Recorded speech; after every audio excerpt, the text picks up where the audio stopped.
you attended seminars, and you said your reason there was to learn more about yourself. Yeah. My experience has been people attend seminars, especially self-development seminars, to look for the answer. They want to know, what is it out there I can learn so that I can be more successful? That wasn't your motivation? No, oddly enough. And I think probably you're right. I think that's what most people are looking for. I think they're looking for an answer outside of themselves, and they're never going to find it. I think by this time I realized it was something in me. I met a man here in Toronto. He was one that originally got me involved in studying this, Ray Stanford. And he told me if I didn't like the results I was getting in my life, that I was going to have to change me because they were my results. And he said, if you're going to change you, you're going to have to find out something about yourself. And that seemed to make sense. I don't think it was an earth-shattering idea. It wouldn't give anybody a brain hernia, but it made a hell of a lot of sense to me. So I started to study myself. I found most people don't know who they are. They really don't. What do you mean? I mean, I know my name, I know my age, I know where I live. Yeah, that's not you, though. You know, that's just it. If you ask the average person who they are, they'll give you their name. They'll say, I'm Bob Proctor, but I'm not. Bob and Proctor are two words. My parents give them to me. They're called names, but it's not me. It's my name. Then somebody will say, well, this is me, but this isn't me either. It's my body. Like, you never phone down here to the studio and say, body won't be in today, it's sick. Okay. You know, we don't say am hand or am leg. It's my hand, my leg, my body, my name. Who am I? Well, that's an interesting question. And I believe if a person will start to study that and look for the answer, they'll find it. See, I think we live simultaneously on three planes of understanding. We're spiritual creatures, we have an intellect, and we live in physical bodies. Okay. But because we lack awareness or understanding of who we are, we're totally locked into a physical world, and we let things outside of us control us. 95% of the population are reacting to life. They're not really living at all. Okay. And would you call that one of the barriers to success? Oh, there's no question about it. I think there's two barriers. Success is a funny word. Nightingale had a great definition for it. He said a person's successful if they know where they are, and they know where they're going, and they're progressively moving in that direction. He said that success was the progressive realization of a worthy ideal. Anyone that has a goal and they're moving towards it, they're successful. Most people think that you're successful if you have a lot of money. Quite often you have a lot of money if you're successful, but it isn't. I wouldn't say Mother Teresa has a lot of money. Okay. You know, but she's a pretty successful lady. So it's... okay, so that barrier to success... Well, there's a couple of them. Okay. I think there's two barriers. One is our conditioning. The conditioning that takes place in our subconscious mind from the time we're infants. All we can do is act and talk like the people around us. That's why we learn the language we learned. If there was 10 languages spoken in our home, we'd learn 10 languages without any trouble. There's usually one, and that's the only one we ever learn. And we grow older and we think, oh, I couldn't learn another language. We could learn 100 if we wanted to. You can do anything. But I think we're conditioned. We have a real strong conditioning, usually with not some very good ideas. And then that's the barrier that's inside us. The one that's outside of us is our environment. We have a tendency to act like everybody around us. And if you think about this, it doesn't make a lot of sense. Because if you study statistics, 95% of the people live their entire life and never live the way they want to live. You know that 95% of the population in this country, let's say in North America, the richest continent in the history of the world, they'll work productively, let's say for 40 of their 65 years, and they'll end up with hardly any money. Well, there's got to be something wrong. So there's not much... 5% of the people end up financially comfortable or independent. Are you trying to depress us, Bob? Because that's... No, actually, I think it's quite an exciting idea, because you see, the idea behind it is that anybody can win, anyone at all. But if we start studying these statistics, I think we'll arrive at the conclusion, geez, I better start thinking for myself rather than follow everybody. Most people, they get a job, they look around, they see how everybody else is doing their work, and they start doing it the same way. They should stop and think, I wonder if any of these people know what they're doing. You know, is there a better way to do it? But don't we have a need to fit in? I mean, we don't want to stand out. We don't want to get fired. We don't want to make waves. Exactly. Just fall into line. You know, take a number. Be like everybody around. You know, that'd be great in the animal kingdom. But human beings aren't supposed to live that way. I think we should make a few waves. We should maybe stand out, be different. Not for the sake of being different, but because we are different. We all think different thoughts. And I believe we should start to think and build images in our mind of what we'd like to do and then set out and do it.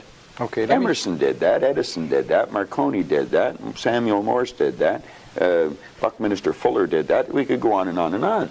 Okay. They were different. They stood out. They made a few waves. Okay. You started with you saying you started with a search for yourself to try to find out more about yourself, and you were somewhat successful along the way. Well, I didn't start out like that in the beginning. I started out I wanted to earn a lot of money. I figured if I had enough money, I was going to cure all my problems. I found that that wasn't true.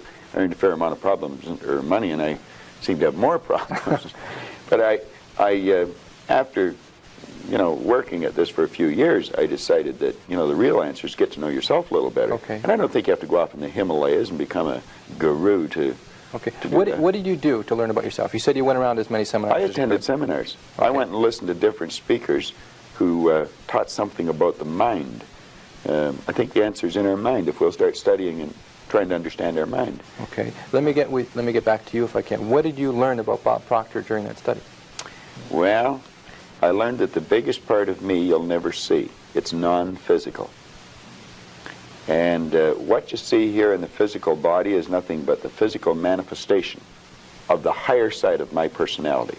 And of course that's true with you, and Nancy's on the camera. It's true of everyone. And what we have to study, I think, is how does this non-physical part of my mind work? What happens when I think? Where do thoughts come from? How was this chair built? Somebody had to think. Thoughts are everywhere. And we pull thoughts into our mind and we build pictures or images in our mind. Okay. What we want to understand is that's a non-physical side of ourself that's doing that. If I can build an image of something in my mind, I'm quite capable of building a physical replica of it in my world.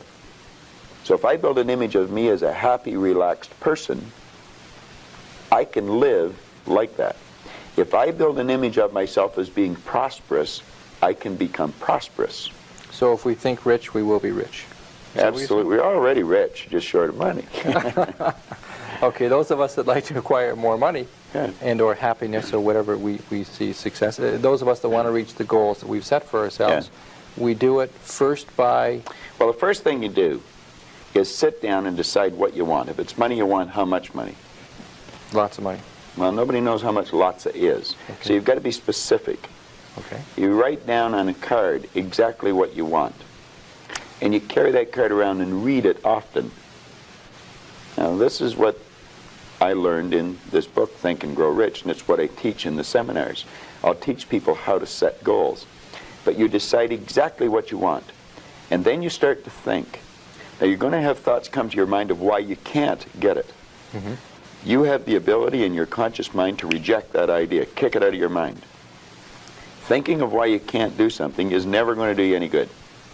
And keep thinking until you start to think of thoughts of how you can do it. And the way will be shown to you. It comes in the form of images in our mind. Think of how you can and not why you can't. Okay. So our first step is to set some goals. That's the first step. And think about how we can go about reaching those goals. Exactly. And just think of how you can. Now, I would say before you get into that, you should get a good book and start to study it. Select a person who is already doing something that you'd like to do. Get to know that person. Mm-hmm. Go to the experts for advice. Don't ask the person next door, your mother, father, brother, or the guy that works beside you, because they don't necessarily know. There's no point in asking a person how to earn a lot of money if they're only earning $10,000 a year. They don't know. If they knew, they'd probably be earning a lot. It's like, don't go to a sick doctor if you want to get healthy. Okay.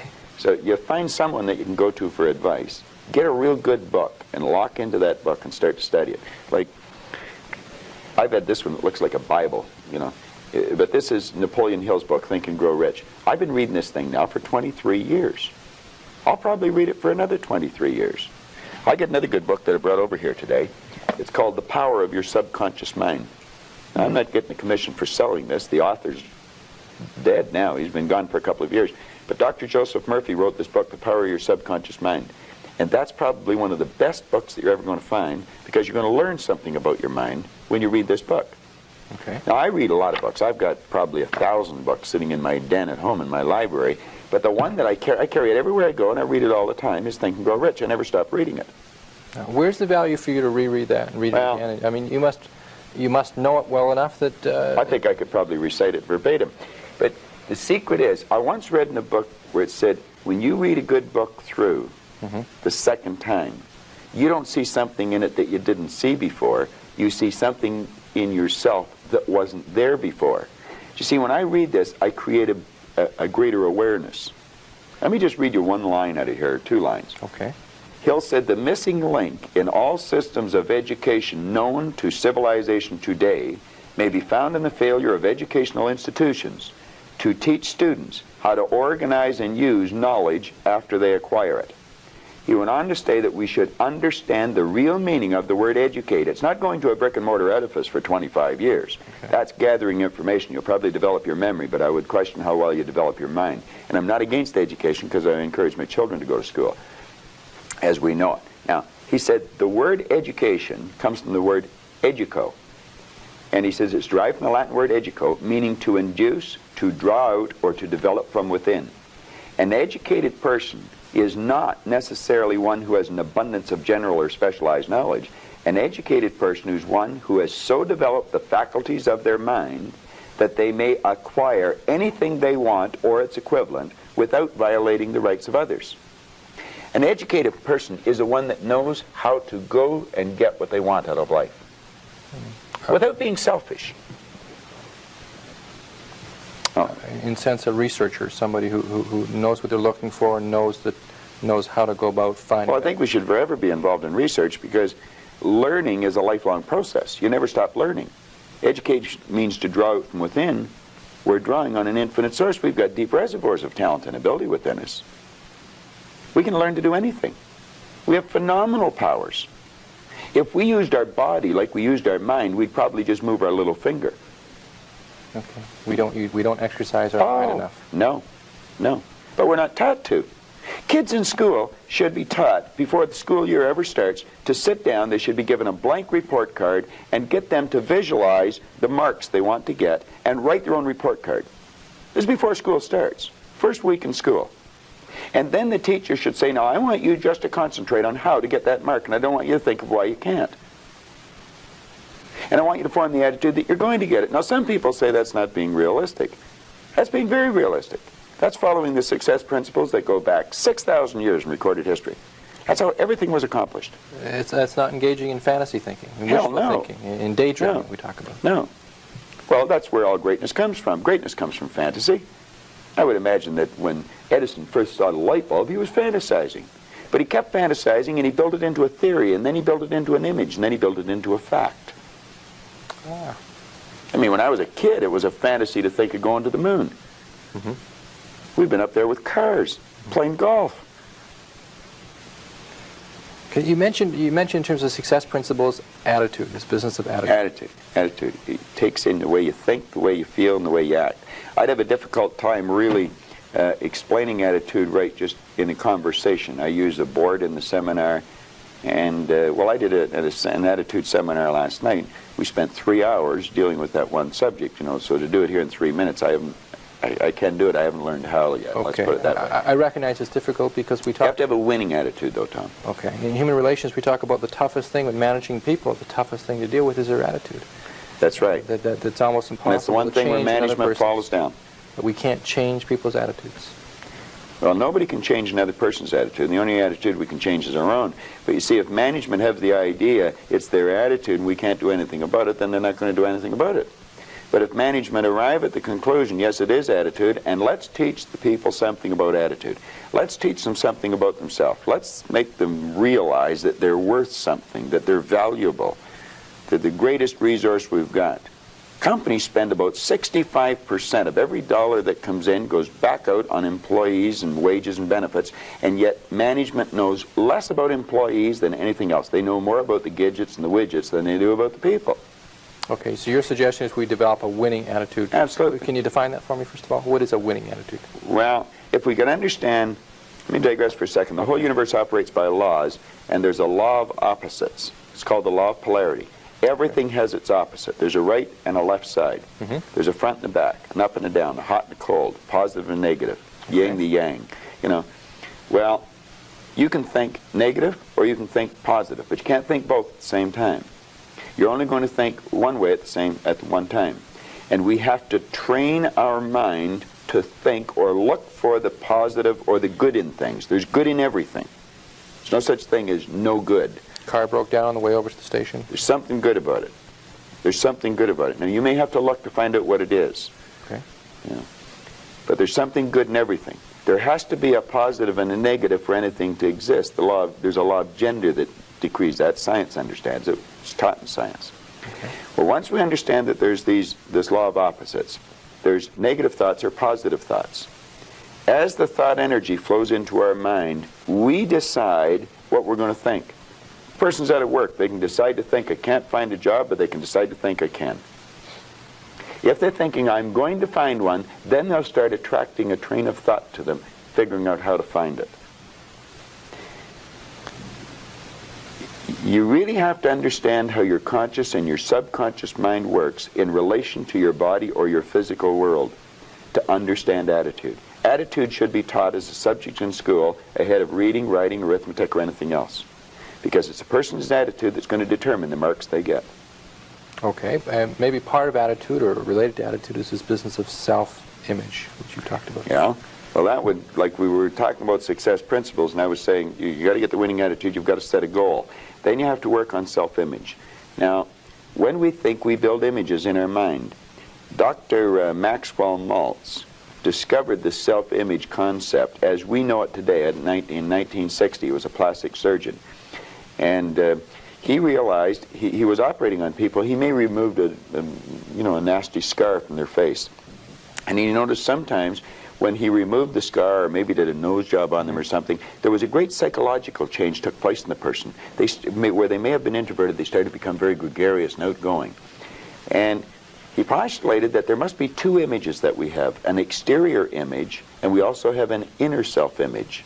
Mm-hmm. And he started to study this, and he wrote a magnificent book on it called Psycho-Cybernetics. Mm-hmm. And psycho-cybernetics, psycho being the mind, cybernetics being the science of control and communication. And he goes into this, and he explains how every one of us has an image in our mind of ourself. And it's called a self-image. Too many people don't know much about themselves, and so they don't have a very good image of themselves. And you'll often notice that people will shy away from you. They won't look you in the eye. They'll look down or look up. They'll never try to do anything of any great consequence because they don't think they can. They have a poor self-image. Okay. Part of that is because through school we're told about what we don't do well. We failed here, or we had low grades, or that we could only be part got of it. 60% Yeah. or whatever. Okay. Yeah. I think there's been a great disservice done with the IQ test in that respect when you're bringing out school.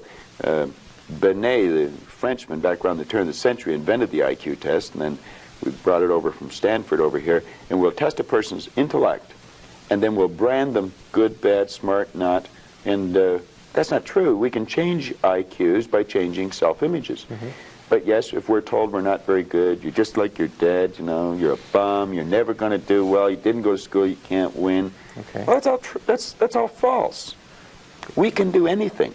And we should be encouraging a child. Give them a pat in the back rather than a kick. Okay. What can we do? Members of our viewing audience right now, most of us walk around with some degree of a self-image. Is that fair to say? We all have a self-image. Okay. Would you say most of us have a negative self-image to some degree? Well, let's say we can all improve our self-image. Okay. I don't care how good your image is, you can improve it. Okay. How can we improve it? Something specific. How can we go about making our self-image more positive? Well, again, you're getting into a whole day seminar. If I could give you just a simple tip on it, if a person would sit down and let their body relax, totally relax, okay, and then start to visualize in their mind, see themselves the way they want to see themselves.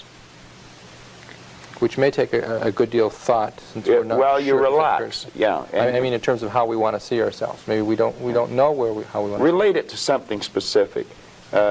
Somebody we admire, maybe? Or possibly. Somewhere we'd like to see yourself down the road? Okay. Yeah. See how you'd like to live your life. See yourself living it that way.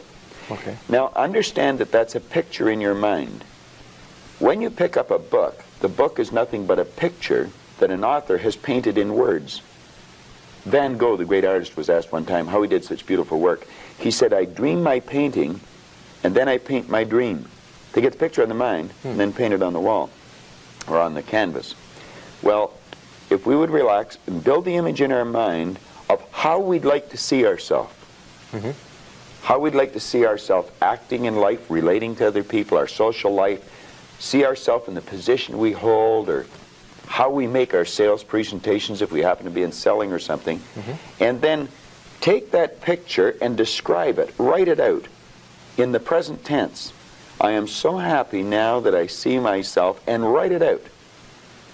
Now, a lot of people will laugh at this and say, that doesn't make any sense.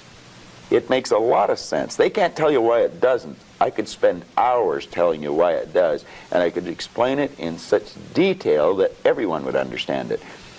But write out a description of how you'd like to see yourself. Start to read it, and read it, and read it, and read it every day. Carry it around and keep reading it.